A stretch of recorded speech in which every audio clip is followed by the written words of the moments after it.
നമസ്കാരം. ഡസ്റ്റൻ റൈസ് അമ്പരപ്പട നോക്കുമ്പോൾ കിങ്ഡം ഓഫ് സെർപ്പിയിലെ ഗോഡ് ഓഫ് അണ്ടർവേൾഡ് എന്നറിയപ്പെടുന്ന ഹെയ്റ്റ്സ് റൂഫസ് റൈസിനെ ആക്രമിക്കാനായി റെഡിയാവുകയാണ്.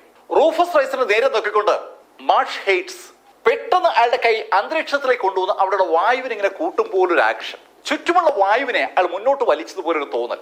മാർഷ് ഹെയ്റ്റ്സ് രണ്ട് കൈ കൊണ്ട് ആ വായുവിനെ അയാൾ അടുത്തേക്ക് വലിച്ചപ്പോ ബൗഡർ ഹോണിന്റെ റോയൽ വാലർ ടീമിലെ ചുറ്റുമുണ്ടായിരുന്ന ആ ഫൈറ്റേഴ്സ് ശരിക്കും അസ്വസ്ഥരാവുകയാണ്. അവരുടെ ശ്വസന വായുവിനെ ആരോ പെട്ടെന്ന് വലിച്ചെടുത്തതുപോലെ ഒരു തോന്നലാണ് അവർക്കുണ്ടായത്. അവരുടെ അടുത്തുനിന്ന് വായു പെട്ടെന്ന് ഹെയ്റ്റ്സിന്റെ അടുത്തേക്ക് നീങ്ങുകയാണ്. ശക്തമായ ഒരു കാറ്റ് ഹെയ്റ്റ്സിന്റെ ഭാഗത്തേക്ക് ഉണ്ടാവുകയാണ്. ഹെയ്റ്റ്സിന്റെ ഭാഗത്തേക്ക് ആ എയർ ഇങ്ങനെ കൂടി വന്നതും ഹെയ്റ്റ്സ് ആ എയർ ഇങ്ങനെ പൊക്കി ഒരു കൈ കൊണ്ട് ഒരു ഒറ്റയാടി. അതിന്റെ ഫലമായി അന്തരീക്ഷത്തിൽ ഒരു വലിയ കൈ രൂപം കൊണ്ടതുപോലെ ഒരു തോന്നൽ ആ ആൾക്കൂട്ടത്തിന് മുഴുവൻ ഉണ്ടാക്കുകയാണ്. ശരിക്കും വലിയൊരു കൈ കാറ്റിന്റെ രൂപത്തിൽ സാക്ഷാൽ റൂഫസ് റൈസിന് നേരെ വരികയാണ്. ആ കൈ താഴോട്ട് വരുമ്പോൾ അനുഭവപ്പെടുന്ന കാറ്റ് അതേ ശക്തിയിൽ പീസ് മെഡിക്കൽ സെന്ററിന്റെ മുകളിൽ വീണാൽ ആ പീസ് മെഡിക്കൽ സെന്റർ പീസായി നുറുങ്ങും. അത്ര പവർഫുൾ ആയിട്ടാണ് ആ കൊടുങ്കാറ്റ് താഴേക്ക് വരുന്നത്.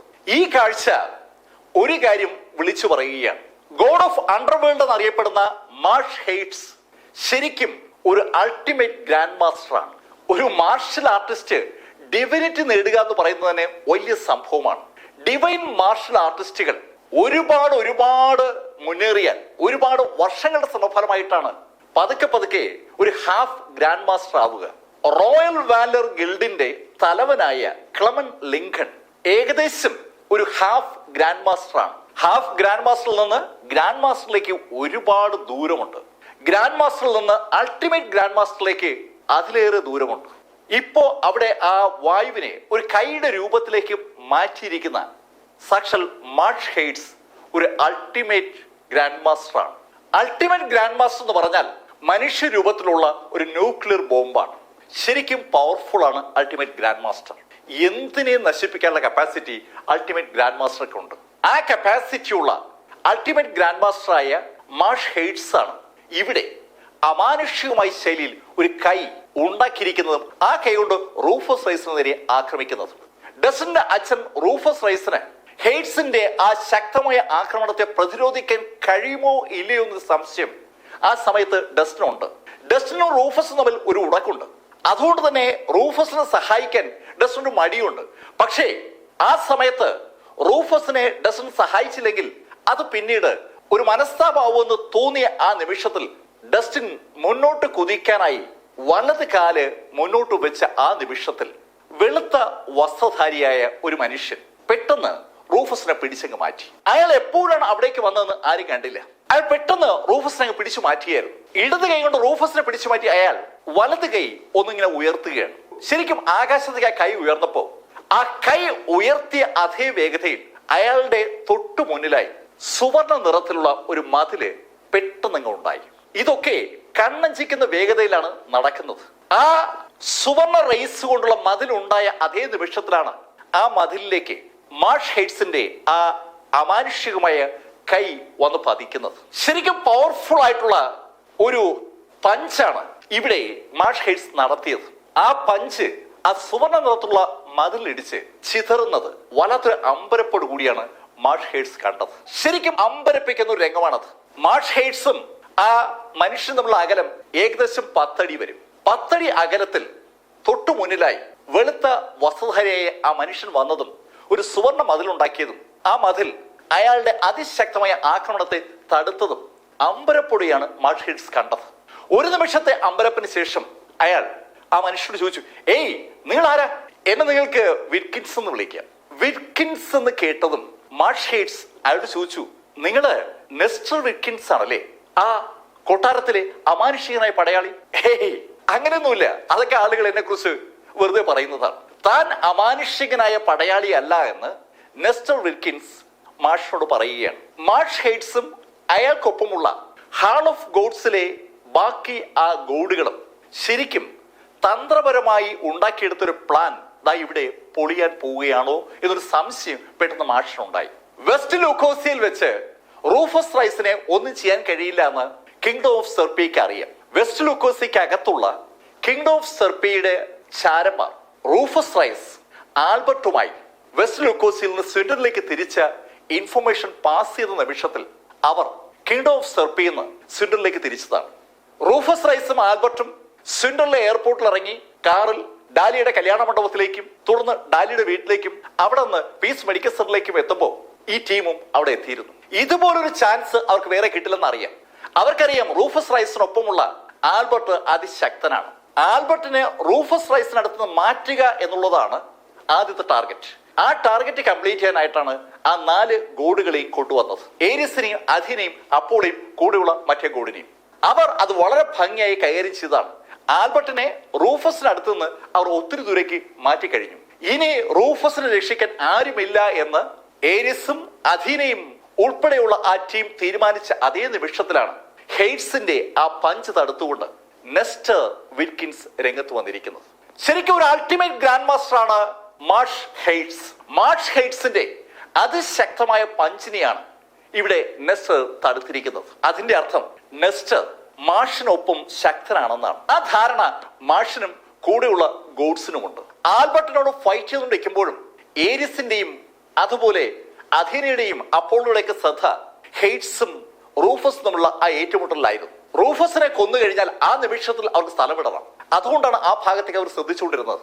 ഇപ്പൊ ഇതാ റൂഫസിനെ രക്ഷിക്കാനായി നെസ്റ്റർ മുന്നിൽ വന്നിരിക്കുകയാണ്. നെസ്റ്റർ അല്ല ആര് വന്നാലും ഈ അവസരം അവർക്ക് കളയാൻ പറ്റില്ല. അങ്ങനെ ഒരു ചിന്ത പെട്ടെന്ന് മാഷിന്റെ മനസ്സിലേക്ക് വന്നു. മാഷ് നെസ്റ്ററോട് പറഞ്ഞു, നെസ്റ്റർ, ഞങ്ങൾക്ക് റൂഫസിനെ ഇവിടെ വെച്ച് അവസാനിപ്പിച്ചേ പറ്റൂ. അത് വിധിയാണ്. ആ വിധി മാറ്റാൻ മിസ് വിൽക്കിൻസ് നിങ്ങൾക്ക് പറ്റില്ല. നെസ്റ്റർ വിൽക്കിൻസിനോട് മാർഷ് ഹെയ്ഡ്സ് അങ്ങനെ പറഞ്ഞതും നെസ്റ്റർ നിന്ന സ്ഥലത്ത് നിന്ന് അപ്രത്യക്ഷമായതും ഒരേ നിമിഷത്തിലാണ്. മാർഷ് ഹെയ്ഡ്സ് റൂഫസ് റൈസിനെയും നെസ്റ്ററേയും കൂടി ഒന്നിച്ച് ആക്രമിക്കാനായി അടുത്ത തയ്യാറെടുപ്പ് തുടങ്ങുമ്പോഴാണ് നെസ്റ്റർ നിന്ന സ്ഥലത്ത് നിന്ന് പെട്ടെന്ന് മായുന്നത്. പെട്ടെന്ന് നെസ്റ്റർ മാഞ്ഞതും ഒന്ന് ഞെട്ടിയ മാർഷ് അമ്പരപ്പോടെ അടുത്ത കാഴ്ച കണ്ടു. അയാളുടെ തൊട്ടു മുന്നിൽ 2 അടി വ്യത്യാസത്തിൽ ഇപ്പോ നെസ്റ്റർ നിൽക്കുകയാണ്. നെസ്റ്ററും അയാളും തമ്മിൽ ഏകദേശം 10 അടി അകലമാണ് ഉണ്ടായിരുന്നത്. 10 അടി അകലെ നിന്ന നെസ്റ്റർ കണ്ണഞ്ചിക്കുന്ന വേഗതയിൽ ഇതാ അയാളുടെ തൊട്ടു മുന്നിൽ എത്തിയിരിക്കുകയാണ്. ഇതെങ്ങനെ? മാഷ് ഏതാണ്ട് അത്രേ ചോദിച്ചോളൂ. ആ സമയത്ത് അയാൾക്ക് ബാക്കി ശബ്ദിക്കാൻ പറ്റാത്ത ശൈലിയിൽ നെസ്റ്ററുടെ ഒരു കൈ അയാളുടെ കഴുത്തിലാണ്. അൾട്ടിമേറ്റ് ഗ്രാൻഡ് മാസ്റ്റർ ആയ മാർഷ് ഹെയ്ഡ്സിന്റെ കഴുത്തിൽ നെസ്റ്ററുടെ ഇടത് കൈയുണ്ട്. നെസ്റ്റർ ആ ഇടത് കൈ കൊണ്ട് ആ കഴുത്തിൽ ഇങ്ങനെ മുറുക്കുകയാണ്. ശരിക്കും ഞെട്ടിപ്പിക്കുന്ന ഒരു കാഴ്ച. ഏതാനും നിമിഷങ്ങൾക്ക് മുമ്പ് ബൗൾഡർ ഹൗണ്ടിലെ 50ഓളം സൂപ്പർ ഫൈറ്റേഴ്സിനെ നിർദ്ദയം കൊന്ന ആ ഹെയ്ഡ്സിനെ ഇതാ നെസ്റ്റർ ഇടത് കൈകൊണ്ട് കഴുത്തി പിടിച്ച് പൊക്കുകയാണ്. ഹെയ്ഡ്സ് ഇപ്പോ തറയുന്ന ഏകദേശം 1 അടി മുകളിലാണ്. നെസ്റ്റർ ഇടത് കൈകൊണ്ട് കൂളായിട്ട് ഹെയ്ഡ്സിന്റെ കഴുത്തി പിടിച്ച് അയാളെ പൊക്കി ഇങ്ങനെ നിർത്തിയിരിക്കുകയാണ്. തന്റെ കഴുത്തി പിടിച്ചിരിക്കുന്ന നെസ്റ്ററോടായി മാഷ് പറഞ്ഞു, നെസ്റ്റർ, നിങ്ങൾക്ക് ഞാൻ താൻ വലിയ സംഭവമാണെന്ന് പറയാനുള്ള ഒരു ശ്രമത്തിലായിരുന്നു മാർഷ് ഹെയ്ഡ്സ്. പക്ഷെ ആ നിമിഷത്തിൽ ഹെയ്ഡ്സ് ഒഴികെയുള്ള ബാക്കി ആളുകൾ ഒരു ശബ്ദം കേട്ടു. കഴുത്ത് ഓടിയുന്ന ശബ്ദം. ഇടത് കൈകൊണ്ട് നെസ്റ്റർ ഹെയ്ഡ്സിന്റെ കഴുത്ത് ഒന്ന് അമർത്തിയത. കഴുത്തിലെ ആ എല്ലുകൾ പൊട്ടുന്ന കിരികിരി ശബ്ദം മാത്രം കേട്ടു. ഈ കാഴ്ച ലൈവായി കണ്ടുകൊണ്ട് നിൽക്കുകയാണ് ആൽബർട്ടിനെ എതിരിട്ടുകൊണ്ടിരുന്ന ആ 4 ഗോഡുകളും. അവർ ഫൈറ്റ് മതിയാക്കി ഹെയ്ഡ്സും നെസ്റ്ററും തമ്മിലുള്ള ആ ഫൈറ്റ് നോക്കുമ്പോഴാണ് ഈ രംഗമുണ്ടായത്. ക്ലമ്മൽ ലിങ്കണും ലൂഥർ വില്യംസും അയാളുടെ മക്കളും ബൗൾഡർ ഹൗണിലെ ബാക്കി ആളുകളും ഹാൾ ഓഫ് കോഡിലെ ആ 4 ഗോഡുകളും ശരിക്കും വാ പൊളിച്ചു പോയ നിമിഷം. ഒരു അൾട്ടിമേറ്റ് ഗ്രാൻഡ് മാസ്റ്ററുടെ കഴുത്ത് വെറും സെക്കൻഡുകൾ കൊണ്ട് ഈ ശൈലിയിൽ ഒടിച്ചു കളയുന്ന ഒരാളെ കുറിച്ച് അവർക്ക് ചിന്തിക്കാനേ പറ്റുന്നില്ല. ശരിക്കും അമ്പരപ്പിക്കുന്ന ഒരു രംഗം. അൾട്ടിമേറ്റ് ഗ്രാൻഡ് മാസ്റ്റർ അക്ഷരാർത്ഥത്തിൽ ഒരു ഹ്യൂമൻ ന്യൂക്ലിയർ ബോംബാണ്. ശരിക്കും പവർഫുൾ ആണ്. എന്തും ചെയ്യാൻ കഴിയും ഒരു അൾട്ടിമേറ്റ് ഗ്രാൻഡ് മാസ്റ്റർക്ക്. ഒരു വെടിയുണ്ടകൾക്കും അൾട്ടിമേറ്റ് ഗ്രാൻഡ് മാസ്റ്ററെ തകർക്കാൻ പറ്റില്ല. ആ ശക്തിയുള്ള ആ പവർഫുള്ളായ അൾട്ടിമേറ്റ് ഗ്രാൻഡ് മാസ്റ്ററെയാണ് ഇതാ ഇടത് കൈയിലെ വിരലുകൾ കൊണ്ട് ഒരാൾ അവസാനിപ്പിച്ചിരിക്കുന്നത്. അമ്പരന്ന് പോയ അഥീന ഏരിസിനോട് പറഞ്ഞു, ഏരിസ്, രക്ഷപ്പെട്ടോ. ആ രംഗത്ത് നിന്ന് ഓടി രക്ഷപ്പെടാനാണ് ഏരിസിന് അഥീന നിർദ്ദേശം കൊടുത്തത്. സംഭവത്തിന്റെ ഗുരുതരാവസ്ഥ മനസ്സിലാക്കിയ ഏരിസും അഥീനയും അപ്പോളയും കൂടെയുള്ള ആ 4ാമത്തെ ഗോഡും അവിടെ നിന്ന് ഒറ്റ നിമിഷം കൊണ്ട് മുങ്ങി. ആ 4 പേര് മുങ്ങിയത് നെസ്റ്റർ കണ്ടു. നെസ്റ്ററും നിന്ന സ്ഥലത്ത് നിന്ന് മുങ്ങി. കൃത്യം 5 മിനിറ്റ് കഴിഞ്ഞപ്പോൾ നമ്മൾ ആ കാഴ്ച കാണുകയാണ്. നെസ്റ്റർ വീണ്ടും അവിടേക്ക് വരുന്നു. നെസ്റ്ററുടെ ഇടത് കൈയിൽ 2 തലകളുണ്ട്, വലത് കൈയിൽ 2 തലകൾ. ഇടത് കൈയിൽ ഏരിസും അഥീനയുമാണ്, വലത് കൈയിൽ അപ്പോളയും പോസിഡോണുമാണ്. 4 ദേവന്മാരുടെ തലകളുമായി ഇതാ നെസ്റ്റർ അങ്ങോട്ട് വരുന്നു. അതൊരു കാഴ്ച തന്നെയാണ്. ഹാൾ ഓഫ് ഗോഡ്സിലെ ആ 4 ഗോഡുകളും അൾട്ടിമേറ്റ് ഗ്രാൻഡ് മാസ്റ്റേഴ്സ് ആണ്. 4 അൾട്ടിമേറ്റ് ഗ്രാൻഡ് മാസ്റ്റേഴ്സിനെ നിഷ്പ്രയാസം കൊന്നിട്ട് അവിടെ തലയറുത്ത് ഇതാ നെസ്റ്റർ അങ്ങോട്ട് കൊണ്ടുവരികയാണ്. ആ തലകളുമായി നെസ്റ്റർ റൂഫസിന്റെ അടുത്തേക്ക് വരുമ്പോൾ റൂഫസിന്റെ അടുത്ത് ആൽബർട്ടും അതുപോലെ ഗ്രിഗറിയുമുണ്ട്. ഇപ്പോ ഗ്രിഗറിയുടെ അടുത്ത് നിൽക്കുകയാണ് ഡസ്റ്റൻ റൈസ്. ക്ലമൻ ലിങ്കണും അയാൾക്കൊപ്പമുള്ള സംഘാംഗങ്ങളും ഒരക്ഷരം പോലും മിണ്ടാതെ വാ പൊളിച്ച് നിൽക്കുകയാണ്. എന്താണ് സംഭവിക്കുന്നതെന്ന് അവർക്കൊരു പിടിയുമില്ല. ആരായി സൂപ്പർ ഫൈറ്റർ അതും അവർക്കറിയില്ല. അവർക്കറിയാവുന്ന ഒരു കാര്യം, ആ തലകളുടെ ഉടമകൾ ഹാൾ ഓഫ് ഗോഡ്സിലെ അതിവിദഗ്ധരായ ഫൈറ്റേഴ്സ് ആണെന്നുള്ള കാര്യമാണ്. കിങ്ഡം ഓഫ് സെർപ്പിയ അഹങ്കാരത്തോടു കൂടി പറയുന്ന പേരുകളാണ് ആ 4 തലയുടെയും ഉടമകളുടെ പേരുകൾ. ആ തലകളാണ് ഇപ്പോ ആ മനുഷ്യൻ കയ്യിലിങ്ങനെ പിടിച്ചിരിക്കുന്നത്. ശ്വസിക്കാൻ പോലും ആകാതെ നമ്മുടെ ബൗഡർ ഹോണിലെ റോയൽ വാലറിലെ ആളുകൾ അമ്പരപ്പോടുകൂടി ആ കാഴ്ച അങ്ങനെ നോക്കി നിൽക്കുമ്പോൾ നെസ്റ്റർ ആ തലകൾ റൂഫസിന്റെ മുന്നിൽ കൊണ്ടുവച്ചു. അതിനുശേഷം അയാൾ റൂഫസ് മുന്നിൽ മുട്ടുകുത്തി. യജമാനൻ ക്ഷമിക്കണം, ഞാൻ ലേശം ലേറ്റായി പോയി. അങ്ങനെ അയാൾ പറഞ്ഞിട്ട് അയാൾ ഡസ്റ്റൻ റൈസിനെ നോക്കി തല കുനിച്ചു. യങ് മാസ്റ്റർ ക്ഷമിക്കണം. മാസ്റ്റർ എന്നും യങ് മാസ്റ്റർ എന്നുമുള്ള നെസ്റ്ററുടെ സംബോധനയും അയാളുടെ മുൻ ചെയ്തികളും എല്ലാം കൂടെ ശരിക്കും ഒരു അമ്പരപ്പാണ് ക്ലബന്റിനും ടീമിനും ഉണ്ടാക്കിയിരിക്കുന്നത്. ഹെയ്ഡ്സിനെയും ഹെയ്ഡ്സിനൊപ്പമുള്ള 4 ഗോഡുകളെയും കൊന്ന നെസ്റ്റർ അതിശക്തനാണ്. ആ ശക്തൻ ഇതാ ഡസ്റ്റൻ റൈസിനും മറ്റൊരു മനുഷ്യന് മുന്നിൽ മുട്ടുകുത്തുകയാണ്. ആരാ ഇവർ? ഡസ്റ്റൻ റൈസിനെ അയാൾ സംബോധന ചെയ്തത് യങ് മാസ്റ്റർ എന്നുമാണ്. ആ സംബോധന പോലും ശരിക്കൊരു ഭയം ക്ലമന്റിലും കൂട്ടുകാരിലും ഉണ്ടാക്കുന്നുണ്ട്. ഒരു വിറയൽ അവന്റെയൊക്കെ ശരീരത്തെ അനുഭവപ്പെട്ടു തുടങ്ങി. എന്താണ് സംഭവിക്കുന്നതെന്ന് അവർക്കൊരു പിടിയുമില്ല. പക്ഷെ അവിടുന്ന് ഓടി ഒളിക്കാൻ അവരുടെ മനസ്സുകൊണ്ട് അനുവദിക്കുന്നുമില്ല. എന്താണ് കാര്യമെന്നറിയാനുള്ള ഒരു ആഗ്രഹം, ഒരു കൗതുകം അവർക്കുണ്ട്. റൂഫസ് റൈസിന് മുന്നിൽ മുട്ടുകുത്തി നിന്ന നെസ്റ്ററോടായി റൂഫസ് പറഞ്ഞു, ഹേയ്, നിങ്ങളൊരു വലിയ മനുഷ്യനല്ലേ, വെറുതെ മുട്ടുകുത്തുന്ന എണീക്ക്. റൂഫസ് പറഞ്ഞത് കേട്ടതും നെസ്റ്റർ എണീറ്റു. റൂഫസിന് മുന്നിൽ എണീറ്റ് നിന്ന് നെസ്റ്റർ തലകുനിച്ച് നിൽക്കുകയാണ്.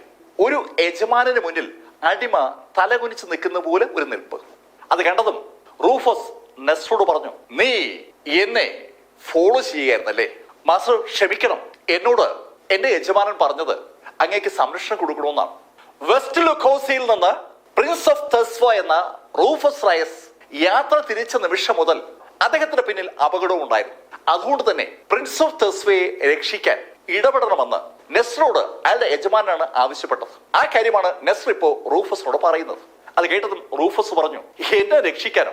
എനിക്കറിയാം, എന്നെ രഹസ്യമായി നിരീക്ഷിക്കാനാണ് നിന്റെ യജമാനൻ അയച്ചത്. ചാരപ്രവർത്തനം അല്ലടാ നീ ചെയ്തത്. യജമാനൻ അങ്ങനെ പറയരുത്. അങ്ങേ രക്ഷിക്കാന്നുള്ള ഒറ്റ ദൗത്യമേ എനിക്കുണ്ടായിരുന്നുള്ളൂ. പിന്നെ യജമാനൻ അങ്ങ് എത്രയും പെട്ടെന്ന് ഇവിടുന്ന് പോകണം. ഞാൻ ഇവിടുന്ന് പോകണമെന്ന് പറയാൻ നീ ആരടാ? പെട്ടെന്ന് റൂഫസിന്റെ ശബ്ദം മാറുകയാണ്. അങ്ങനെ കൽപ്പിക്കാനുള്ള എന്ത് അധികാരമാണ് നിനക്കുള്ളത്? റൂഫസ് ദേഷ്യപ്പെട്ട് സംസാരിച്ചതും നെസ്റ്റർ തല താഴ്ത്തി നിന്നു. ചക്രവർത്തിയുടെ വിശ്വസ്തനായ ബോഡി ഗാർഡ് എന്ന നിലയിൽ നെസ്റ്റർ ചക്രവർത്തി പറഞ്ഞതനുസരിച്ച് റൂഫസ് റൈസിനെ രക്ഷിക്കാൻ വന്നതാണ്. അതിനപ്പുറത്തേക്ക് നെസ്റ്ററിന് വേറെ പങ്കൊന്നുമില്ലെന്നാണ് നെസ്റ്റർ റൂഫസിനോട് സൂചിപ്പിച്ചത്. പക്ഷെ റൂഫസിന് അതങ്ങോട്ട് വിശ്വാസമായിട്ടില്ല. റൂഫസ് നെസ്റ്ററോട് ദേഷ്യപ്പെട്ട് സംസാരിച്ചതും നെസ്റ്റർ റൂഫസിനോട് പറഞ്ഞു, അങ്ങ് ക്ഷമിക്കണം, എനിക്ക് വിടവാങ്ങാനുള്ള അനുവാദം തരണം. റൂഫസ് റൈസിനോട് കൂടുതൽ സംസാരിച്ചിട്ട് കാര്യമില്ല എന്ന് മനസ്സിലാക്കിക്കൊണ്ടാണ് നെസ്റ്റർ വിക്കിൻസൺ അങ്ങനെ റൂഫസിനോട് പറഞ്ഞത്. റൂഫസിനോട് നെസ്റ്റർ അങ്ങനെ പറഞ്ഞതിന് ശേഷം അവിടെ നിന്ന് പതുക്കെ മൂവ് ചെയ്ത് തുടങ്ങി. ഏയ് നിക്കവിടെ, നിന്നെ എവിടുന്ന് പോകാൻ ആരാ അനുവദിച്ചത്? ഡസ്റ്റൻ റൈസ് ശരിക്കും ദേഷ്യത്തിലാണ് അങ്ങനെ ചോദിച്ചത്. ഡസ്റ്റന്റെ ചോദ്യം കേട്ടതും നെസ്റ്റർ ഡസ്റ്റന്റെ മുഖത്തേക്ക് നോക്കി. യങ് മാസ്റ്റർ അങ്ങ് എന്താ അങ്ങനെ ചോദിക്കുന്നത്? ഏയ്, നിന്റെ കളിയൊന്നും എന്നോട് വേണ്ട. നീ എന്റെ ചോദ്യത്തിന് ഉത്തരം പറ. എന്റെ അമ്മയെ കൊന്നതിൽ നിനക്ക് പങ്കുണ്ടോ? 10 വർഷങ്ങൾക്ക് മുമ്പ് നടന്ന ആ സംഭവത്തിൽ നെസ്റ്റർക്ക് പങ്കുണ്ടോ എന്നാണ് ചോദ്യം. ചോദ്യം കേട്ടത് നെസ്റ്റർ ഡസ്റ്ററോട് പറഞ്ഞു, യങ് മാസ്റ്റർ അങ്ങ് എന്താ ഇങ്ങനെ പറയുന്നേ? എനിക്ക് അതുമായിട്ട് ഒരു ബന്ധവുമില്ല. ഏയ്, നീ കള്ളം പറയുകയാണ്. എനിക്കറിയാം നീയാണ് എന്റെ അമ്മയെ കൊന്നതെന്ന്. അങ്ങനെ പറഞ്ഞു ഡസ്റ്റൻ കയ്യിൽ വാള് അതിശക്തമായി നെസ്റ്റർക്ക് നേരെ വീശി. നെസ്റ്റർക്ക് നേരെ ഡസ്റ്റൻ ആ വാള് വീശിയതും നെസ്റ്റർക്ക് ചുറ്റും ഒരു സ്വർണ്ണ നിറത്തിലുള്ള ബെല്ല് വന്നു വീണതും ഒരേ നിമിഷത്തിലാണ്. ശരിക്കും ഓട്ടോമാറ്റിക് ആയിട്ടുള്ള ഒരു റിഫ്ലക്സ് ആക്ഷൻ. ഒരു ബെല്ല് പോലുള്ള രൂപം സ്വർണ്ണ നിറത്തിൽ നെസ്റ്റർക്ക് ചുറ്റും ഒരു കവചമായി മാറുകയാണ്. ശുദ്ധ ശൂന്യതയിൽ സ്വർണ്ണ നിറത്തിലുള്ള ഒരു കവചം നെസ്രക്ക് ചുറ്റും വന്നതും ഡസ്റ്റിൻ അതിശക്തമായി ആ കവചത്തിലേക്ക് വെട്ടി. സാധാരണഗതിയിൽ രണ്ട് മെറ്റലുകൾ തമ്മിൽ കൂട്ടിമുട്ടുമ്പോൾ ക്ലിങ് എന്നൊരു ശബ്ദം കേൾക്കേണ്ടതാണ്. ഡസ്റ്റിന്റെ വാള് ആ കവചത്തിൽ കൊണ്ടിട്ടും ഒരു ശബ്ദവുമില്ല. ഡസ്റ്റിൻ വാളെടുത്ത് വീണ്ടും ആഞ്ഞു വെട്ടി. ഒരു ശബ്ദവും കേൾക്കുന്നില്ല. ഡസ്റ്റിൻ ആഞ്ഞാഞ്ഞു വെട്ടുകയാണ്. ഏകദേശം 4-5 മിനിറ്റ് ഡസ്റ്റിൻ ആഞ്ഞാഞ്ഞു വെട്ടിയിട്ടും ആ കവചത്തിന് ഒരു കേടും പറ്റിയില്ല. ഡസ്റ്റിന്റെ മുഖമാണെങ്കിൽ ദേഷ്യം കൊണ്ട് ചുമക്കുകയാണ്. ദേഷ്യം കൊണ്ട് ചുമന്നുകൊണ്ട് ഡസ്റ്റിൻ ആഞ്ഞാഞ്ഞു വെട്ടുകയും അതിനിടയിൽ ആവർത്തിച്ച് പറയുകയും ചെയ്യുന്നുണ്ട്, എടാ നീയാണ് എന്റെ അമ്മയെ കൊന്നത്, അതിന് ഞാൻ പ്രതികാരം ചെയ്യും. ഡസ്റ്റിൻ അങ്ങനെ പറയുമ്പോൾ നെസ്ർ ഒന്നും മിണ്ടാതെ അങ്ങനെ തന്നെ നിൽക്കുകയാണ്. അയാളെ പ്രൊട്ടക്ട് ചെയ്തുകൊണ്ട് ആ കവറുണ്ട്. ഡസ്റ്റിന്റെ വാള് അവസാനം രണ്ടായിട്ട് ഒടിഞ്ഞു. ഇപ്പോ ഒരു പകുതി മാത്രം ഡസ്റ്റിന്റെ കയ്യിലുണ്ട്. ഡസ്റ്റിന്റെ വാള് പകുതിയായിട്ട് ഒടിഞ്ഞതും പെട്ടെന്ന് നെസ്റ്റർ അയാൾക്ക് ചുറ്റുമുള്ള ആ കവർ അങ്ങ് പിൻവലിച്ചു. യങ് മാസ്റ്റർ, എനിക്കൊരു പങ്കുമില്ലാത്ത കാര്യത്തെക്കുറിച്ചാണ് അങ്ങ് എന്നോട് ചോദിക്കുന്നത്. അങ്ങനെ നെസ്റ്റർ പറഞ്ഞതും ആ ഒടിഞ്ഞ വാള് കൊണ്ട് ഡസ്റ്റിൻ നെസ്റ്റർ ആക്രമിച്ചു. ഡസ്റ്റിന്റെ വാള് നെസ്റ്ററുടെ നേരെ വന്നതും പെട്ടെന്ന് ഡസ്റ്റിന്റെ കയ്യിൽ ആൽബർട്ട് കയറി പിടിച്ചു. ഡസ്റ്റിൻ വെറുതെ ഇരിക്കെ. ആൽബർട്ടിന്റെ ആ ഇടപെടൽ ഡസ്റ്റിൻ അങ്ങോട്ട് ഇഷ്ടപ്പെട്ടില്ല. ഏയ്, നിങ്ങൾ എന്തിനാ എന്നെ തടയുന്നത്? ഇവരെ ഞാൻ കൊല്ലും. ഡസ്റ്റിൻ അത് പറ്റില്ല. അയാള് ചക്രവർത്തിയുടെ പ്രതിനിധിയാണ്, നമുക്ക് ഇപ്പൊ അയാളെ തൊടാൻ പറ്റില്ല. വെസ്റ്റ് ലൂക്കോസിന്റെ ഭരണാധികാരിയായ റൂഫസ് റൈസ് അടുത്ത് നിൽക്കുമ്പോ ചക്രവർത്തിയുടെ പ്രതിനിധിയെ റൂഫസ് റൈസിന്റെ മകൻ ആക്രമിച്ച് കൊലപ്പെടുത്തുന്നത് ശരിയല്ല എന്നാണ് ആൽബർട്ട് പറയാതെ പറയുന്നത്. ആൽബർട്ട് അങ്ങനെ പറഞ്ഞിട്ടും ഡസ്റ്റിൻ വീണ്ടും നെസ്റ്റ് ആക്രമിക്കാൻ തുനിഞ്ഞതും റൂഫസ് ഡസ്റ്റിനോട് പറഞ്ഞു, ഏയ് ലോഗൻ, കൂൾ ഡൗൺ, ഇതല്ല പറ്റിയ സമയം. റൂഫസ് റൈസ് മകൻ ഡസ്റ്റിനെ ഒന്ന് തണുപ്പിക്കാനുള്ള ശ്രമത്തിലാണ്. പക്ഷേ ഡസ്റ്റിൻ എന്നിട്ട് വിട്ടുകൊടുക്കുന്നില്ല. ഡസ്റ്റിൻ ആൽബർട്ടിനെ ചുറ്റി വീണ്ടും നെസ്റ്റിനെ ആക്രമിക്കാനുള്ള ശ്രമത്തിലാണ്. അത് കേട്ടതും ഗ്രിഗറി ഡസ്റ്റിനോട് പറഞ്ഞു, ഏയ് ഡസ്റ്റിൻ സ്റ്റോപ്പ്. ഡസ്റ്റിൻ സ്റ്റോപ്പ് എന്ന് പറഞ്ഞിട്ട് ഗ്രിഗറി ഡസ്റ്റിന്റെ ഷോൾഡർ പിടിച്ചു.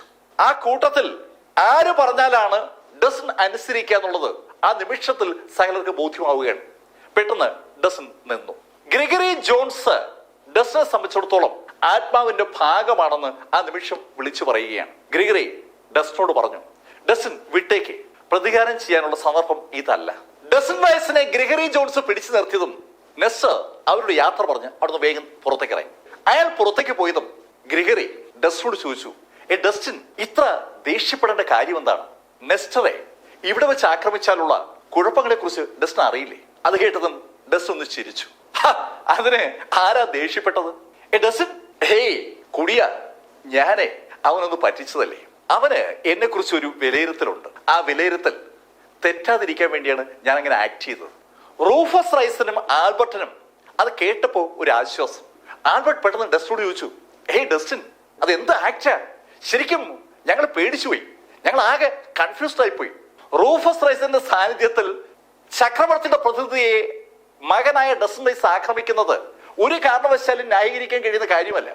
അത് വലിയ വിഷയങ്ങൾ ഉണ്ടാക്കും. ആ ചിന്ത ആൽബർട്ടിനും അതുപോലെ കൂടെയുള്ളവർക്കൊക്കെ ഉണ്ട്.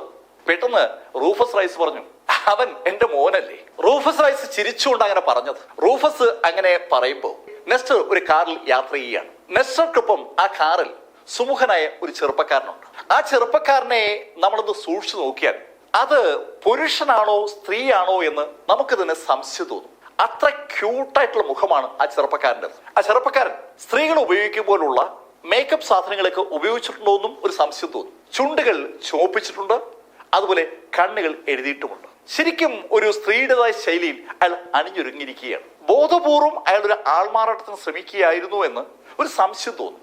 അയാൾ നെസ്റ്ററോട് ചോദിച്ചു, നെസ്റ്റർ, നല്ലൊരു ചാൻസ് അല്ലേ കളഞ്ഞത്? പ്രിൻസ്, അത് അങ്ങനെ പറ്റൂ.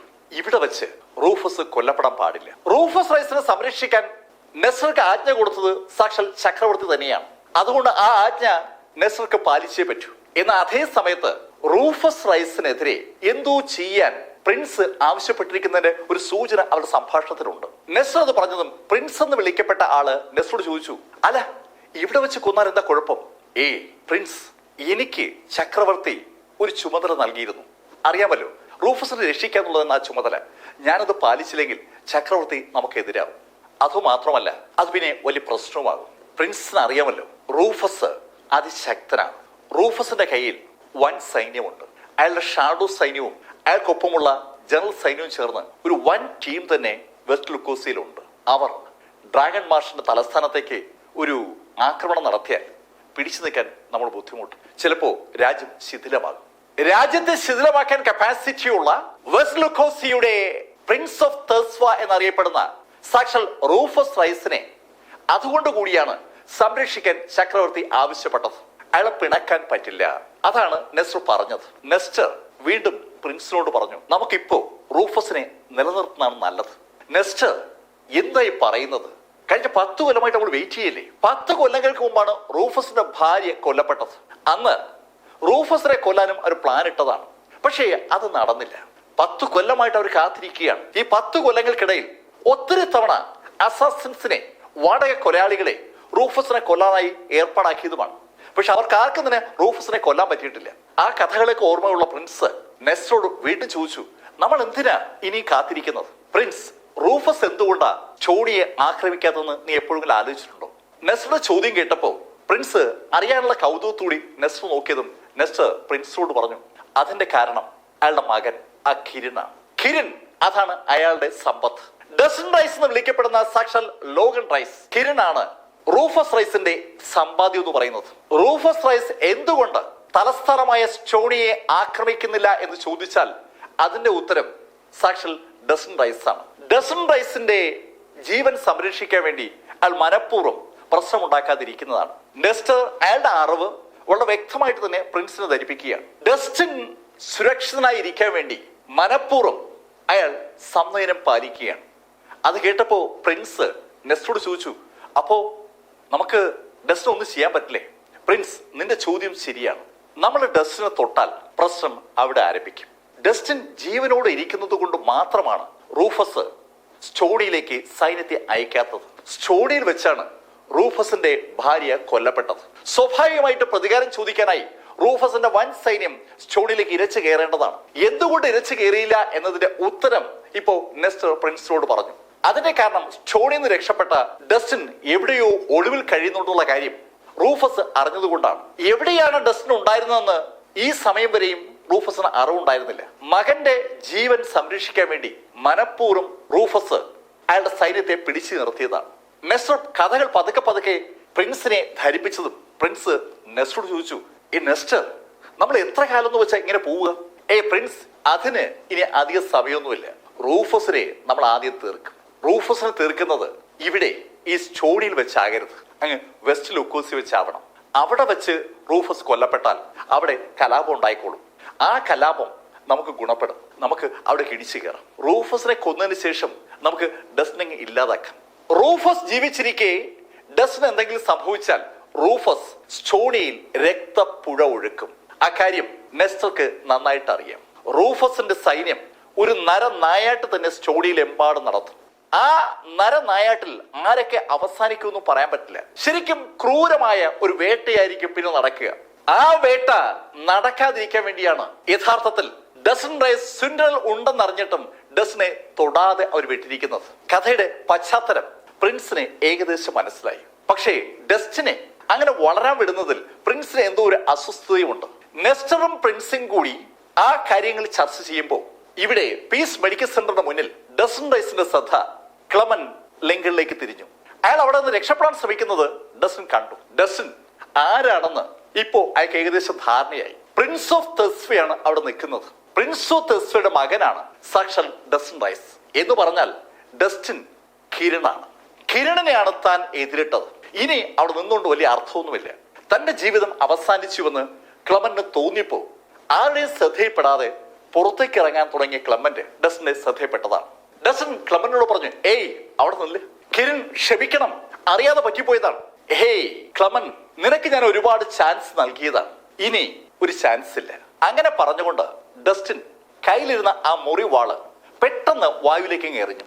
എന്താണ് സംഭവിക്കുന്നതെന്ന് അറിയും മുമ്പ് ആ മുറിവാള് ക്ലമന്റെ കഴുത്ത് ഖണ്ഡിച്ചു. ക്ലമന്റിന്റെ തല അറ്റ് താഴേക്ക് വീഴുന്നത് ആ ബോഡിക്ക് ഏതാനും അടികൾ മാത്രം അകലെ ആയിരുന്ന വില്യംസും അയാളുടെ മക്കളും കണ്ടു. ശരിക്കും ശ്വാസം നിലച്ചു പോകുന്ന ഒരു രംഗം. പെട്ടെന്ന് ലൂതർ വില്യംസും ബോൾഡിയും കെൽവിനും തറയിലേക്ക് മുട്ടുകുത്തി. ക്ഷമിക്കണം, അറിഞ്ഞില്ല, ക്ഷമിക്കണം, ക്ഷമിക്കണം. ലൂഥർ, അതിനൊക്കെയുള്ള സമയം കഴിഞ്ഞു. അങ്ങനെ പറഞ്ഞിട്ട് ഡസ്റ്റിൻ ആ വാള് ഒന്നുകൂടി കയ്യിലേക്ക് എടുത്തു. ആ വാള് ഡസ്റ്റിൻ ഒരു ആർക്ക് പോലെ ഒന്ന് വീശിയതും ആ 3 തലയും അറ്റ താഴെ വീണു. ശരിക്കും ഒരു മാസ്റ്ററുടെ കൈവിരുത് ഡസ്റ്റിന്റെ ആ വാൾ വീശലിൽ റൂഫസ് റൈസ് കാണുന്നുണ്ട്. റൂഫസ് റൈസിന്റെ മുഖത്ത് ശരിക്കും ഒരു അഭിമാനം അങ്ങനെ കടന്നു വരുമ്പോൾ റൂഫസ് റൈസിന്റെ കണ്ണുകൾ ആൽബർട്ടിൽ പതിഞ്ഞു. ആൽബർട്ടിനെ നോക്കി റൂഫസ് പറഞ്ഞു, ആൽബർട്ട്, ഒരാളും അവശേഷിക്കരുത്. കേൾക്കേണ്ട താമസം ആൽബർട്ട് മുന്നോട്ട് നടന്നു. പീസ് മെഡിക്കൽ സെന്ററിന്റെ കോമ്പൗണ്ടിന്റെ അകത്തേക്ക് കടന്നിരുന്ന ബൗൾഡർ ഹോളിലെ മുഴുവൻ ആളുകളും ഏതാനും മിനിറ്റുകൾ കൊണ്ട് കൊല്ലപ്പെട്ടു. പിറ്റേന്ന് നേരം വെളുത്തു. നേരം വെളുക്കുമ്പോൾ പീസ് മെഡിക്കൽ സെന്ററിന് അകത്തും പുറത്തും സകല കാര്യങ്ങളും നീറ്റായിരിക്കുകയാണ്. തലേദിവസം അങ്ങനെ ചില സംഭവങ്ങൾ അവിടെ നടന്നുവെന്ന് ഒരു കുഞ്ഞിന് പോലും അറിയാൻ കഴിയാത്ത ശൈലിയിൽ അവിടെ വൃത്തിയാക്കപ്പെട്ടിരിക്കുകയാണ്. ബെഡ്റൂമിൽ നിന്ന് പുറത്തു വന്ന ഡസൻ റൈസിനോടായി ഗ്രിഗറി പറഞ്ഞു, ഏയ് ഡസൻ, അച്ഛൻ പോയി, നന്നായി, അല്ലെങ്കിൽ അയാള് നമുക്ക് വീണ്ടും പ്രശ്നം ഉണ്ടാക്കിയനെ. ഏയ് ഡസൻ, അച്ഛനെ കുറിച്ച് അങ്ങനെയൊന്നും പറയാതെ. ഏയ്, അച്ഛന് ഡസനെ കണ്ടതിൽ ശരിക്കും സന്തോഷമുണ്ട്. റൂഫസ് റൈസിന്റെ സുഹൃത്തു കൂടിയാണ് മിസ്റ്റർ ജോൺസ്. ജോൺസ് പറയുന്ന കാര്യങ്ങൾ ഒട്ടും താല്പര്യമില്ലാതെയാണ് ഡസൻ കേട്ടുകൊണ്ട് നിൽക്കുന്നത്. ഡസന്റെ താല്പര്യമില്ലായ്മ മനസ്സിലാക്കിക്കൊണ്ട് തന്നെ ജോൺസ് ഡസനോട് പറഞ്ഞു, ഡസൻ, എപ്പോഴെങ്കിലും നാട്ടിലേക്ക് മടങ്ങണമെന്ന് താല്പര്യമില്ലേ? ഏയ്, ഞാൻ പോകുന്നില്ല, അവിടെ ആകെ പ്രശ്നമാണ്, അവിടെ ചെന്നാൽ വീണ്ടും പ്രശ്നപ്പെടും. ഡസൻ വെസ്റ്റ് ലുക്കോസിയിൽ നിന്ന് സ്റ്റോണിയിലേക്ക് പോയപ്പോഴാണ് ഡസനും അമ്മയും ആക്രമിക്കപ്പെട്ടത്. അതുകൊണ്ട് തന്നെ വെസ്റ്റ് ലുക്കോസിയും സ്റ്റോണിയൊക്കെ ഡസ്റ്റിന് തീരെ ഇഷ്ടമില്ലാത്ത സ്ഥലങ്ങളാണ്. പക്ഷേ ഡസ്റ്റിന് ഒരു ശപഥമുണ്ട്. അവന്റെ അമ്മയെ കൊലപ്പെടുത്തിയ ആളുകളെ സ്വന്തം കൈയാൽ കൊല്ലുമെന്ന് ഒരു പ്രതിജ്ഞ ഡസൻ ചെയ്തിട്ടുണ്ട്. അതറിയാവുന്ന ജോൺസ് ഡസ്റ്റിനോട് പറഞ്ഞു, ഡസൻ, അച്ഛൻ ഇവിടുന്ന് പോകും മുമ്പ് നിന്നോടൊരു കാര്യം പറയാൻ പറഞ്ഞിട്ടുണ്ട്. നിനക്ക് സമയം കിട്ടുമ്പോൾ നിന്റെ അമ്മയുടെ ശവകുടീരത്തിൽ ചെന്ന് 4 പൂക്കൾ അർപ്പിക്കണമെന്നാണ് അച്ഛൻ പറഞ്ഞത്. വെസ്റ്റ് ലുക്കോസിയിലാണ് ഡസന്റെ അമ്മയുടെ ശവകുടീരമുള്ളത്. വെസ്റ്റ് ലുക്കോസിയിൽ ചെന്ന് അമ്മയുടെ ശവകുടീരത്തിൽ 4 പൂക്കൾ അർപ്പിക്കണമെന്ന് ഡസനോട് പറയണമെന്ന് റൂഫസ് പറഞ്ഞു ഏൽപ്പിച്ചിരുന്നതാണ്. അതുകൊണ്ടാണ് ഗ്രിഗറി ആ കാര്യം ഓർത്തെടുത്ത് ഡസനോട് പറഞ്ഞത്. ഗ്രിഗറി പറഞ്ഞത് കേട്ടപ്പോ ഡസൻ തികച്ചും നിശബ്ദനായി. അവനും ആ ആഗ്രഹമുണ്ട്, അമ്മയുടെ ശവകുടീരത്തിൽ ചെല്ലണമെന്നും അവിടെ 4 പൂക്കൾ വെച്ച് പ്രാർത്ഥിക്കണമെന്നും. ഒരു നിമിഷം അതിനെക്കുറിച്ച് ആലോചിച്ചിട്ട് ഡസൻ ഗ്രിഗറിയോട് പറഞ്ഞു, ഞാൻ എന്റെ അമ്മയുടെ ശവകുടീരത്തിൽ ഒരു ദിവസം പോകുന്നുണ്ട്. പക്ഷെ അതിനു മുമ്പ് ഞാൻ എന്റെ അമ്മയെ കൊന്ന ആളുകളെ കൊന്നിരിക്കും. അമ്മയെ കൊന്ന ആളുകളെ മുഴുവൻ കൊന്ന് പ്രതികാരം വീട്ടിയിട്ട് ആ കഥ എനിക്ക് അമ്മയോട് പറയണം. ഡസന്റെ അമ്മയെ കൊലപ്പെടുത്തിയ ആളുകളെ കൊന്നതിന് ശേഷം ആ കഥ പറയാനായി അമ്മയുടെ ശവകുടീരത്തിൽ ചെല്ലും. അതാണ് ഡസന്റെ പ്രതിജ്ഞ. ഡസന്റെ പ്രതിജ്ഞ കേട്ടതും ഗ്രിഗറി പിന്നെ ഒന്നും പറഞ്ഞില്ല. ഗ്രിഗറിയും ഡസനും തമ്മിലുള്ള സംഭാഷണം കഴിഞ്ഞ് ഏകദേശം ഒരു 10-15 മിനിറ്റ് ആയി കാണും.